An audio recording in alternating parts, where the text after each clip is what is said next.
Então, gente, continuando aqui, vamos fazer um exemplo numérico sobre essa questão de redução de imposto, o impacto da redução dos impostos sobre o nível de renda, né? Então, vamos considerar de novo os dados da primeira questão, do primeiro exemplo numérico que a gente considerou, né? Então, consumo autônomo é 100, investimento autônomo é 1.000, gasto autônomo é 1.000, propensão a consumir 0,8, 80% da renda, alíquota de impostos 0,25. E aí, sensibilidade dos investimentos aos juros é 0 e taxa de juros é 10. Embora aqui para a gente, por enquanto, não impacte muito, né, a taxa de juros, dado que as despesas privadas, investimentos são insensíveis aos juros.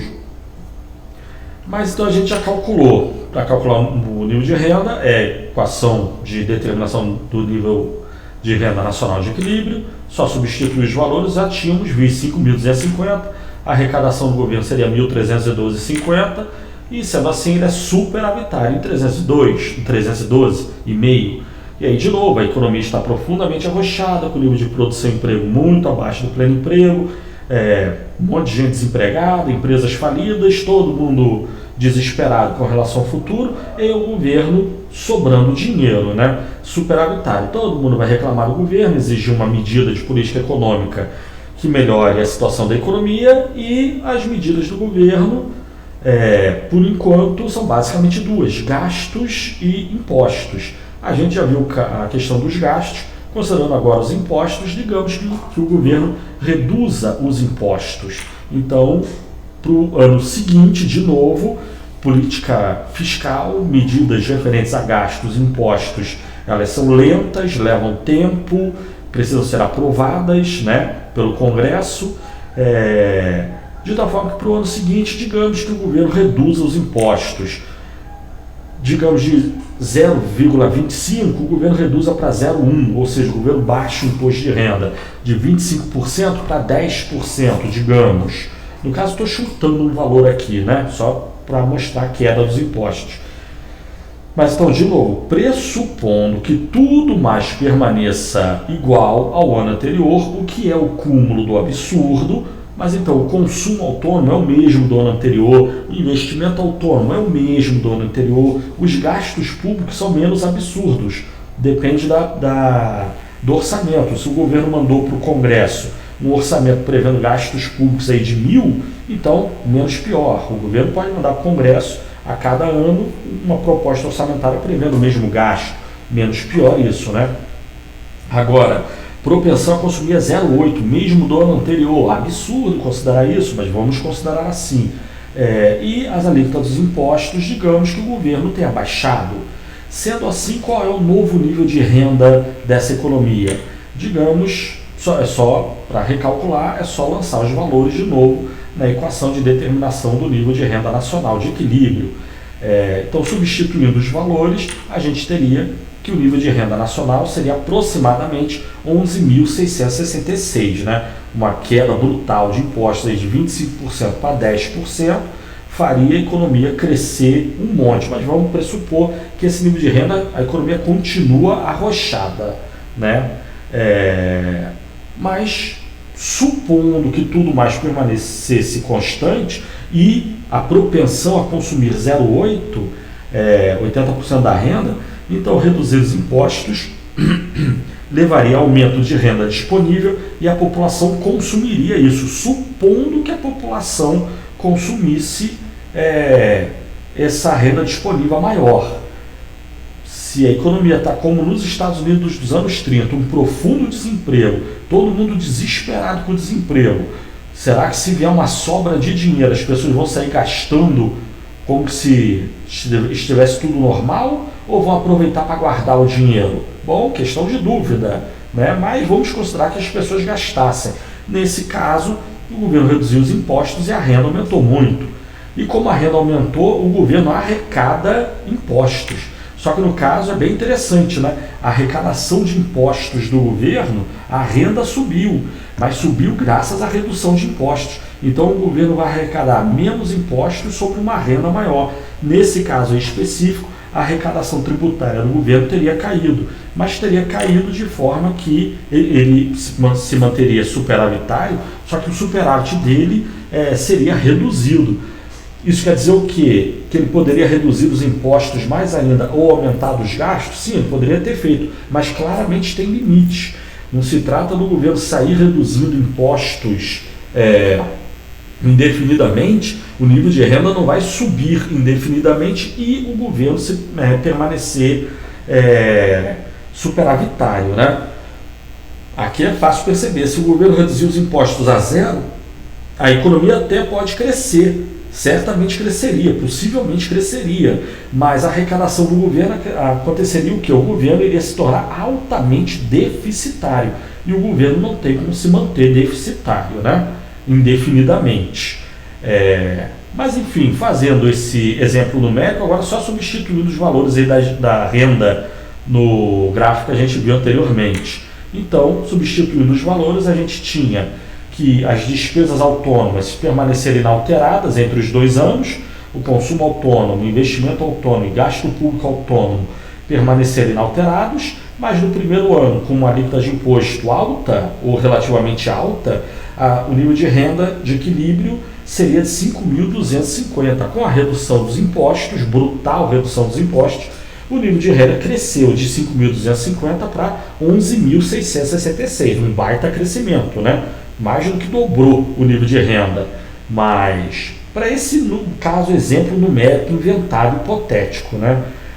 No mundo real, redução de impostos, nem aumento de gasto, nem redução de impostos, levam a um crescimento real da economia nessa proporção. Mas, como exemplo hipotético, vamos considerar que a economia continua arrochada, né? Você poderia pensar, então o governo poderia reduzir mais ainda os impostos. Sim, mas foi o que a gente falou. Primeiro, não há garantia de que isso aí efetivamente aconteceria, no sentido de o nosso problema é o C, né? É o C barra, o I barra e o Czinho minúsculo ali. É o consumo autônomo, a propensão a consumir e o investimento autônomo. Dada a situação de crise, possivelmente essa propensão a consumir e com a redução dos impostos, possivelmente a propensão a consumir da população cairia. Possivelmente, eu estou dizendo que é isso. Pode ser isso? Me diga você, o que você acha? Se a economia é profundamente arrochada, as pessoas já estão poupando. Se elas tiverem isenção de impostos, o que elas vão fazer? Você está desempregado, não tem dinheiro para fazer quase nada. O pouco de dinheiro que você tem, você está guardando desesperado. Se a prefeitura ou o governo de estado te isentar de pagar IPTU ou IPVA, você vai pegar o dinheiro do IPTU e IPVA e vamos dizer que você tem esse dinheiro, né? Contrariado, você iria pagar de imposto ao governo. Mas se o governo te isentar, então quer dizer que você pegaria esse dinheiro e iria sair gastando, consumindo livremente, à vontade? Bom, questão de dúvida, né? Tem gente que sim, tem outros que não. Isso aí é uma questão de teste empírico, né? Não tem teoria sobre isso. É o que tem a intuição do problema. Uma economia em crise, as pessoas saem gastando à vontade? Bom, digamos que caso o governo reduzisse impostos, isso levasse aumento de renda disponível e as pessoas consumissem, gastassem essa renda disponível maior, então o resultado seria esse aí que a gente está vendo, né? A partir do mesmo volume de despesas autônomas, o nível de renda nacional de equilíbrio se tornaria maior, tá certo? Mas então tá, aí nós vemos as políticas do governo e as políticas que a gente viu por enquanto são as políticas fiscal, né? São medidas de política fiscal. O que é a política fiscal? Quando a gente falou dos gastos públicos, já havíamos comentado sobre ela, né? A política fiscal são as medidas do governo relativas a gastos públicos e tributação, né?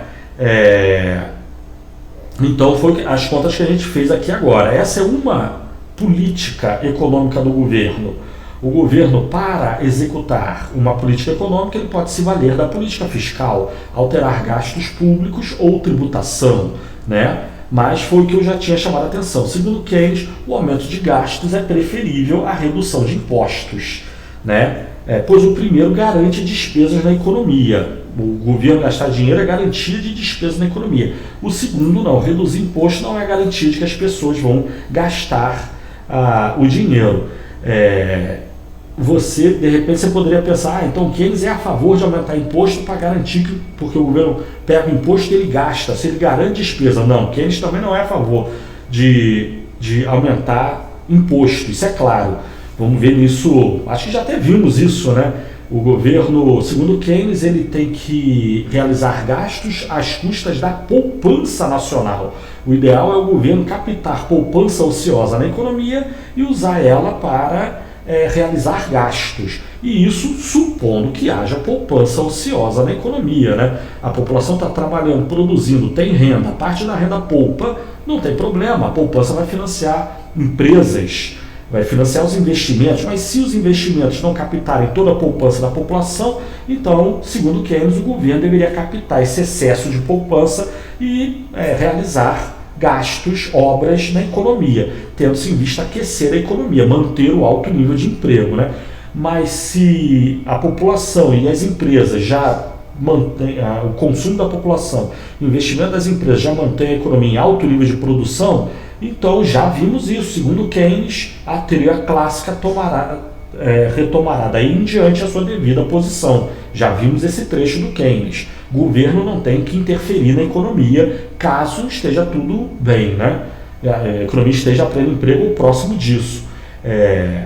E também é o que a gente já falou, essa é ou não é a função do governo?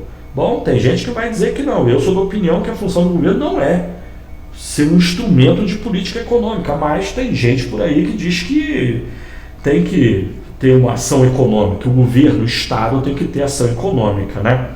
Mas, enfim, o governo, a política econômica do governo, ela é, de um lado, dado pela política fiscal, que são as medidas relativas à variação de tributos e gastos públicos, que é o que a gente viu aí nos vídeos anteriores.